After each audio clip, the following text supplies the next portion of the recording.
नमस्कार प्रिय विद्यार्थियों, जीवी पॉइंट में आपका हार्दिक स्वागत व अभिनंदन।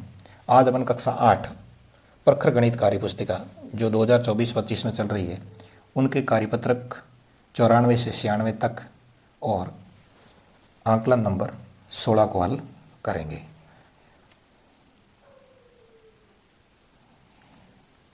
शुरू करते हैं। कार्यपत्रक नंबर 94। आयत और वर्ग का क्षेत्रफल ज्ञात करने की समझ है वो विकसित करनी है। पहला प्रश्न है कि नीचे दी गई आकृतियों का क्षेत्रफल ज्ञात कीजिए। आपको ये आकृति दिख रही है पहले के अंदर, इस आकृति का क्षेत्रफल ज्ञात करना है। ये एक आयत बना हुआ है जिसकी लंबाई देखोगे तो 6 सेंटीमीटर है और चौड़ाई देखोगे तो 3 सेंटीमीटर है। तो इसका क्षेत्रफल ज्ञात करेंगे तो क्षेत्रफल आयत का क्षेत्रफल ज्ञात करने का सूत्र होता है लंबाई इंटू चौड़ाई। तो आयत का क्षेत्रफल ज्ञात करना लंबाई इंटू चौड़ाई किया, लंबाई जितनी है और जितनी चौड़ाई है उनको गुणा करते हैं तो 18 सेंटीमीटर स्क्वायर आ जाता है। 18 सेंटीमीटर स्क्वायर आ जाता है। इसी तरह वर्ग का क्षेत्रफल ज्ञात करने का सूत्र भी अलग होता है। आयत का क्षेत्रफल लंबाई इंटू चौड़ाई, तो वर्ग का क्षेत्रफल ज्ञात करना होता है तो भुजा इंटू भुजा होता है। यानी जो जितनी भुजा है, भुजा इंटू भुजा किया, भुजा को भुजा से गुणा करते हैं तो 16 सेंटीमीटर स्क्वायर उत्तर आ जाता है। तो आपको आयत का क्षेत्रफल ज्ञात करने का सूत्र लंबाई इंटू चौड़ाई याद रखना है और वर्ग का क्षेत्रफल ज्ञात करने का सूत्र है वो याद रखना है भुजा इंटू भुजा। बढ़ते हैं आगे 3 नंबर प्रश्न की तरफ। 3 नंबर प्रश्न में भी आयत दिख रहा है जिसकी लंबाई है 6 सेंटीमीटर और चौड़ाई है आपकी 2 सेंटीमीटर। तो 6 और 2 को गुणा करते हैं लंबाई इंटू चौड़ाई तो 12 सेंटीमीटर स्क्वायर आपका उत्तर आ जाता है। आगे 4 नंबर में एक वर्ग दिख रहा है जिसकी भुजा है 3 सेंटीमीटर। तो भुजा इंटू भुजा करके भुजा को भुजा से गुणा किया 9 सेंटीमीटर स्क्वायर उत्तर आ जाता है। इससे आगे प्रश्न नंबर 5 देख लेते हैं पहले का, जिसमें एक आयत दिखाई दे रहा है, लंबाई है 5 सेंटीमीटर और चौड़ाई है आपकी 4 सेंटीमीटर। तो आयत है तो आयत का सूत्र होता है लंबाई इंटू चौड़ाई। तो लंबाई कितनी है 5 और चौड़ाई है आपकी 4, तो 5 को 4 से गुणा किया तो 20 सेंटीमीटर स्क्वायर आपका उत्तर आ जाता है। आगे देखोगे वर्ग दिख रहा है, वर्ग की भुजा है 2 सेंटीमीटर और वर्ग का क्षेत्रफल ज्ञात करने के लिए भुजा इंटू भुजा है वो होता है। तो भुजा 2 है, 2 इंटू 2 किया तो 4 सेंटीमीटर स्क्वायर उत्तर आ जाता है। इस तरीके से आयत का क्षेत्रफल और वर्ग का क्षेत्रफल ज्ञात करने का सूत्र आपको अगर पता है तो आप ये जो प्रश्न है आप आराम से हल कर सकते हो। 6 के 6 प्रश्न है, आराम से इसे हल कर सकते हो, कोई दिक्कत नहीं होने वाली है। अब बढ़ते हैं आगे प्रश्न नंबर 2 की तरफ। 2 नंबर प्रश्न क्या कह रहा है कि विद्यालय में लगे एक होर्डिंग की लंबाई 8 मीटर है।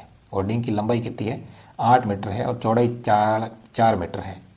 30 रुपये प्रति वर्ग मीटर के हिसाब से इस होर्डिंग को पेंट करवाने हेतु कितने रुपयों की आवश्यकता होगी। पहले तो आपको पता होना चाहिए कि ये लंबाई और चौड़ाई अलग अलग है। तो ये एक आयताकार आकृति है जिसकी लंबाई 8 मीटर है और चौड़ाई है आपकी 4 मीटर। इसका मतलब होर्डिंग का क्षेत्रफल ज्ञात करना पड़ेगा। तो होर्डिंग का क्षेत्रफल ज्ञात करने के लिए आपको लंबाई इंटू चौड़ाई करनी है। तो लंबाई 8 मीटर है और चौड़ाई 4 मीटर है। 8 को 4 से गुणा किया तो 8 चौके 32, तो 32 मीटर स्क्वायर है वो आपका हो रहा है इनका क्षेत्रफल। इनका क्षेत्रफल हो रहा है 32 मीटर स्क्वायर हो रहा है।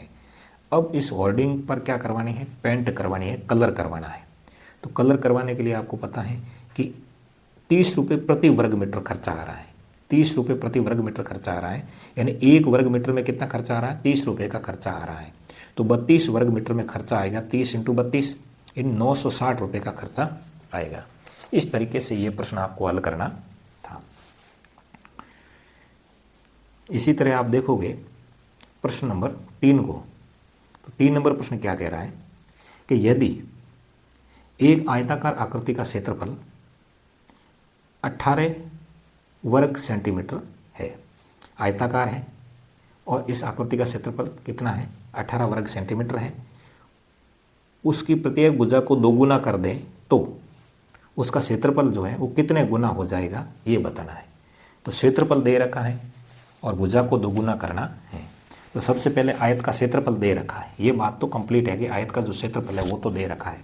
तो क्षेत्रफल दे रखा है, तो पहले क्षेत्रफल का सूत्र है वो है लंबाई इंटू चौड़ाई। एक तरफ क्षेत्रफल 18 दे रखा है और उसको 2 गुणा करना है, तो 2 से गुणा किया लंबाई को और 2 से गुणा किया चौड़ाई को। अब इसको इससे गुणा करेंगे, 2 को 2 से तो 4 हो गया, बाहर आ गया 4 और इधर लंबाई इंटू चौड़ाई अंदर चला गया। तो 18 को 4 से गुणा किया, बाहर ले लिया 4 को इधर, तो इधर रह गया लंबाई इंटू चौड़ाई। 18 को 4 से गुणा किया तो हो गया आपका 72 वर्ग सेंटीमीटर। अब जो ये 72 वर्ग सेंटीमीटर है ये 18 का 4 गुना है, 18 का 4 गुना हो रहा है। 18 चौके 72 होता है, तो ये कितने गुना हो जाएगा क्षेत्रफल इनका क्षेत्रफल 4 गुना हो जाता है। इस तरीके से ये प्रश्न हल करना था। बढ़ते हैं आगे प्रश्न नंबर 4 की तरफ। देख लिया होगा आपने अच्छी तरह से। 4 नंबर प्रश्न देख लेते हैं अब। 4 नंबर जो प्रश्न है कि यदि एक आयत एक वर्ग के क्षेत्रफल बराबर है, एक आयत एवं एक वर्ग का जो क्षेत्रफल है वो बराबर है, तो क्या उसके परिमाप भी बराबर होंगे? अपने उत्तर की उदाहरण सहित व्याख्या कीजिए। मान लो ये एक आपका आयत है और ये आपका वर्ग है। आयत का क्षेत्रफल ज्ञात करने का सूत्र लंबाई इंटू चौड़ाई। तो यहाँ पे लंबाई इंटू चौड़ाई अपन ने मान लो लंबाई मान ली 8 और चौड़ाई मान ली 2, लंबाई इंटू चौड़ाई 16 सेंटीमीटर स्क्वायर हो गया उत्तर। अब वर्ग का क्षेत्रफल भुजा इंटू भुजा यानी 4 इंटू 4 16 सेंटीमीटर स्क्वायर आ गया, यानी सेम आ गया। तो यहाँ क्षेत्रफल तो सेम आ रहा है दोनों का, क्या परिमाप भी सेम आएगा? तो आयत का परिमाप ज्ञात करने का सूत्र क्या होता है? 2 इंटू लंबाई प्लस चौड़ाई। परिमाप ज्ञात करने का सूत्र है 2 इंटू लंबाई प्लस चौड़ाई, 2 इंटू लंबाई प्लस चौड़ाई होता है। तो ये आयत का परिमाप ज्ञात करने का सूत्र है। तो 2 इंटू लंबाई प्लस चौड़ाई करके देखा तो 20 सेंटीमीटर हो रहा है, जबकि ये जो इनका क्षेत्रफल है वो 16 सेंटीमीटर स्क्वायर हो रहा है, तो ये बराबर नहीं हो रहा है। इधर वर्ग का देखोगे तो वर्ग का भी 4 इंटू भुजा किया अपन ने, तो 4 इंटू भुजा 4 इंटू 16 हो रहा है। तो ये तो सेम हो रहा है परंतु ये सेम नहीं हो रहा है। तो अपन कह सकते हैं कि अपने उत्तर की उदाहरण सहित व्याख्या करनी है, तो ये बराबर नहीं हो रही है। इस तरीके से आप पता कर सकते हो कि परिमाप भी बराबर होंगे या नहीं होंगे। तो बराबर परिमाप नहीं होने वाले हैं, ये आप नहीं भी लिख सकते हो। आगे आता है कार्यपत्रक नंबर 95, त्रिभुज का क्षेत्रफल ज्ञात करने की समझ बना पाना। त्रिभुज का क्षेत्रफल ज्ञात करने की समझ है वो बनानी है कार्यपत्रक नंबर 95 के अंदर। तो पहला प्रश्न देख लेते हैं। पहला प्रश्न है कि दिए गए ग्रिड पेपर पर बने त्रिभुजों को आयत में बदलकर त्रिभुज का क्षेत्रफल ज्ञात कीजिए। त्रिभुजों को आयत में बदलना है और त्रिभुज का क्षेत्रफल ज्ञात करना है। जैसे पहले का पहला देख लेते हैं। ये आप देख रहे हो ए बी सी और डी, यहाँ से यहाँ भी मिलाया है। तो त्रिभुज को आयत में बदला, फिर त्रिभुज का क्षेत्रफल ज्ञात करना है। तो फिर त्रिभुज का क्षेत्रफल अपने को ज्ञात करना है। ये कुछ इस प्रकार आपको फैस दिखेगा। तो आयत ए बी सी डी का क्षेत्रफल ज्ञात करना है। ए बी सी डी का क्षेत्रफल ज्ञात करना है, यानी लंबाई ए और बी ये लंबाई है और बी और सी ये क्या है? चौड़ाई है। बी और सी चौड़ाई है। तो लंबाई इंटू चौड़ाई, लंबाई कितनी है? 10 है और चौड़ाई है 7।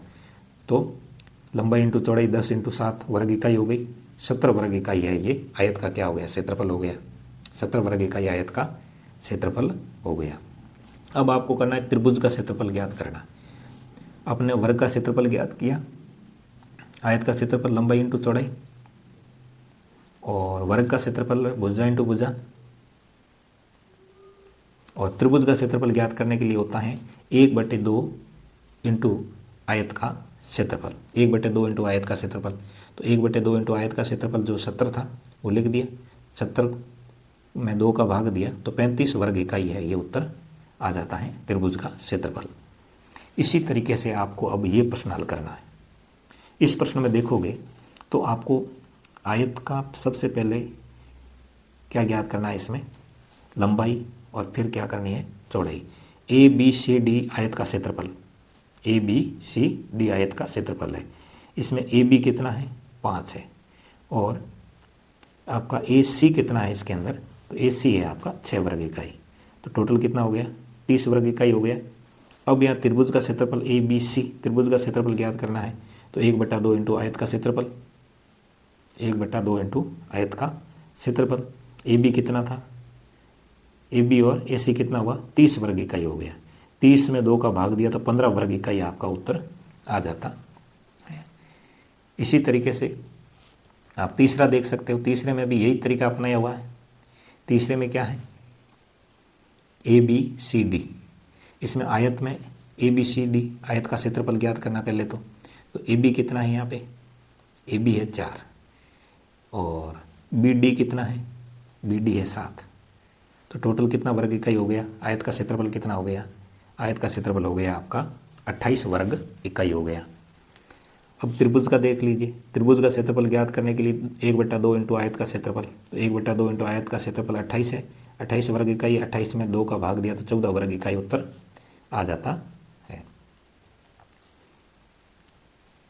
इसी तरह इसमें भी देखो, चौथे में ए बी सी डी देख लिया, आयत का क्षेत्रफल है, ए बी कितना है 6 सेंटीमीटर है, वर्ग इकाई है, और ए सी कितना है, ए सी वो है 7 वर्ग इकाई है, तो 6 को 7 से गुणा किया 42 वर्ग इकाई आयत का क्षेत्रफल आ गया। त्रिभुज का क्षेत्रफल ज्ञात करने 1/2 इंटू आयत का क्षेत्रफल, 1/2 42 के अंदर 2 का भाग दिया तो आपका 21 वर्ग इकाई उत्तर आ जाता है। इस तरीके से ये प्रश्न करना था। बढ़ते हैं कार्यपत्रक नंबर 96 की तरफ। त्रिभुज का क्षेत्रफल ज्ञात करने की समझ बना पाना। त्रिभुज का क्षेत्रफल ज्ञात करने का सूत्र होता है 1/2 इंटू आधार इंटू ऊंचाई। नीचे दिए गई त्रिभुजों का क्षेत्रफल ज्ञात कीजिए। ये त्रिभुज है, इनका क्षेत्रफल ज्ञात करना है। एक क्षेत्रफल ज्ञात किया हुआ है, बाकी अपने को करना है। जैसे ये त्रिभुज है ए बी सी और डी है आपकी आधार, ये है ऊंचाई। तो यहाँ देखोगे तो ए डी बराबर, ये ए डी है बराबर 3 सेंटीमीटर है, और ये जो बी सी है ये आपकी 8 सेंटीमीटर है। यानी आपको आधार दे रखा है, आधार दे रखा है, ऊंचाई दे रखी है, आधार दे रखा है, ऊंचाई दे रखी है।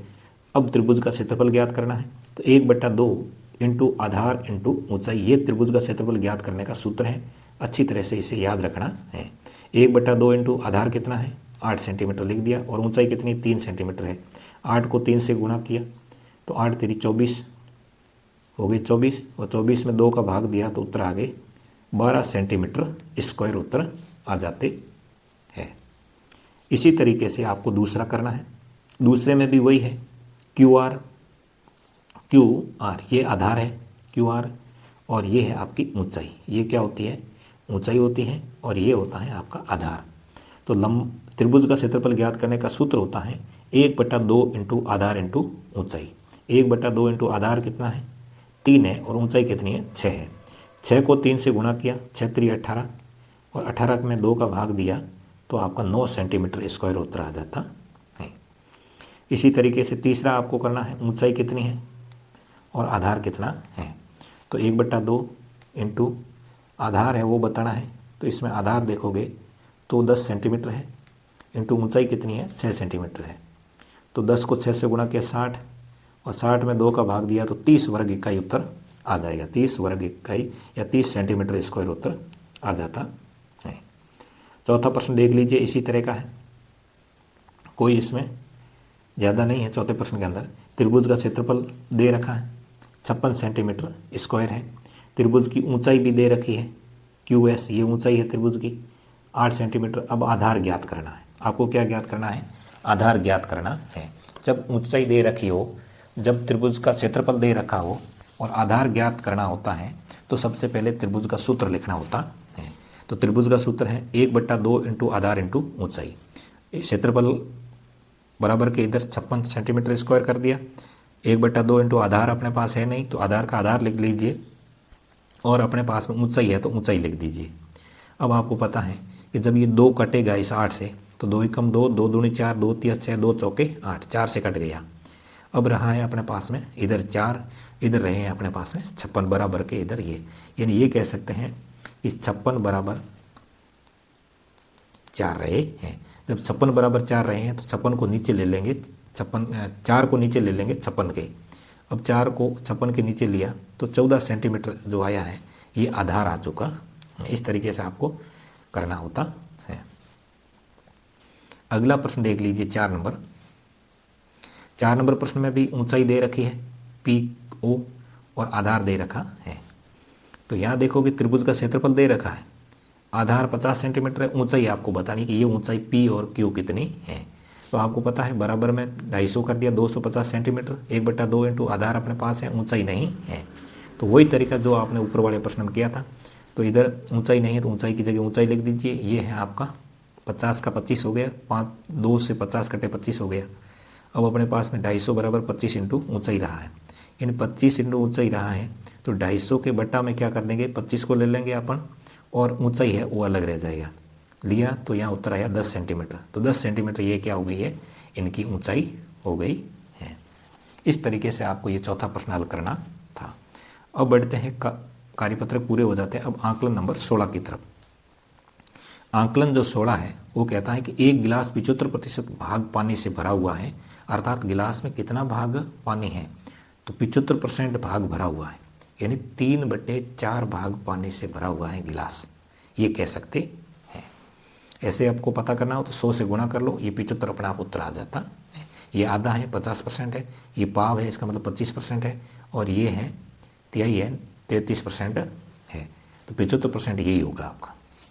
अब आगे देखो तो एक दुकानदार जूतों पर 20% की छूट देता है, तो 500 रुपये मूल्य वाला जूता कितने में मिलेगा। 20% 100 रुपये के पीछे, तो 500 के पीछे 100 रुपये कम हो जाएंगे, 400 रुपये की छूट देता है। आगे देखते हैं प्रश्न नंबर 3। एक आयताकार फॉइल जो है वो 25 सेंटीमीटर लंबी है और 10 सेंटीमीटर चौड़ी है, तो वो उनका क्षेत्रफल है, कितने क्षेत्रफल को ढक लेगी, तो वो है 250 सेंटीमीटर स्क्वायर को ढक लेती है। यानी आप 25 को 10 से गुणा करोगे तो 250 सेंटीमीटर स्क्वायर उत्तर आ जाता है। समकोण त्रिभुज का क्षेत्रफल ज्ञात करना होता तो 1/2 इंटू आयत का क्षेत्रफल, 1/2 इंटू आयत का क्षेत्रफल है। ये समकोण त्रिभुज का क्षेत्रफल ज्ञात करने का सूत्र होता है। अगला प्रश्न है कि एक वस्तु को 330 रुपये में बेचने पर 10% का लाभ होता है, तो क्रय मूल्य ज्ञात कीजिए। 330 रुपये में कोई वस्तु बेचते हैं तो 10% लाभ होता है, तो खरीदी कितने में थी। बेचने का मूल्य अपने पास में 10% है और खरीदी कितने में, तो 330 100/10, यानी 100 रुपये के पीछे अपन 10 रुपये ज़्यादा यानी 110 रुपये कमा रहे हैं। तो यहाँ पर अपने वो खरीदी कितने में थी, 300 रुपये में खरीदी थी। इसी तरह बढ़ते हैं प्रश्न नंबर 6 की तरफ। 6 नंबर प्रश्न है मिलान करना। मिश्र धन जो होता है तो मूलधन और ब्याज जुड़ता है तो मिश्र धन बनता है। लाभ विक्रय मूल्य में से क्रय मूल्य घटाएंगे तो लाभ पता चलेगा। साधारण ब्याज का सूत्र मूलधन इंटू समय इंटू दर बटे 100 होता है। हानि का सूत्र क्या होता है, क्रय मूल्य में से विक्रय मूल्य माइनस करेंगे तो हानि आएगी। इस तरीके से ये प्रश्न करना था 6 नंबर। अब बढ़ते हैं आगे प्रश्न नंबर 7 की तरफ कि यदि 5000 रुपये के मूलधन पर 2 वर्ष बाद सुनील 200 रुपये साधारण ब्याज देता है तो ब्याज की दर है वो प्रतिशत में ज्ञात कीजिए। ब्याज की दर ज्ञात करने के लिए आपको ब्याज कितना रुपये मिला, 200 रुपये इंटू 100 बटा मूलधन इंटू समय। काटने से 2 बिंदी से 2 बिंदी कट जाती हैं इधर, फिर बचते हैं 1 से ये 1 कट गई, ये 2 से ये 2 कट गई, पीछे बचे 10। पीछे कितने बचे 10, 10/2 कर लीजिए तो 2% उत्तर आ जाता है। यानी दर ज्ञात करने का सूत्र है ब्याज इंटू 100 बटे मूलधन इंटू समय। अगला प्रश्न है रिक्त स्थानों की पूर्ति करनी, आधार, ऊंचाई और त्रिभुज का क्षेत्रफल। अब आपको इनकी ऊंचाई ज्ञात करने के लिए आपके पास में त्रिभुज का क्षेत्रफल दे रखा है और आधार दे रखा है, तो ऊंचाई ज्ञात करनी है। तो इसकी ऊंचाई होती है 2.9 सेंटीमीटर। आगे देखोगे इधर ऊंचाई दे रखी है, त्रिभुज का क्षेत्रफल दे रखा है, आधार ज्ञात करना है तो 20 सेंटीमीटर हो रहा है। इधर आधार दे रखा है, क्षेत्रफल दे रखा है और आपको क्या करनी है, ऊंचाई ज्ञात करनी है। तो आप ऊंचाई ज्ञात कर सकते हो। इसी तरह आज की क्लास अपनी यहीं समाप्त हो जाती है। अगर मेरी मेहनत आपको पसंद आए तो वीडियो को लाइक, कमेंट व शेयर ज़रूर कीजिए। साथ ही चैनल पर नए हो तो चैनल को सब्सक्राइब कर लीजिए ताकि आगे आने वाले वीडियो का नोटिफिकेशन है वो आपको तुरंत मिल जाए। इसी के साथ आज की क्लास यहीं समाप्त करते हैं। जय हिंद, जय भारत।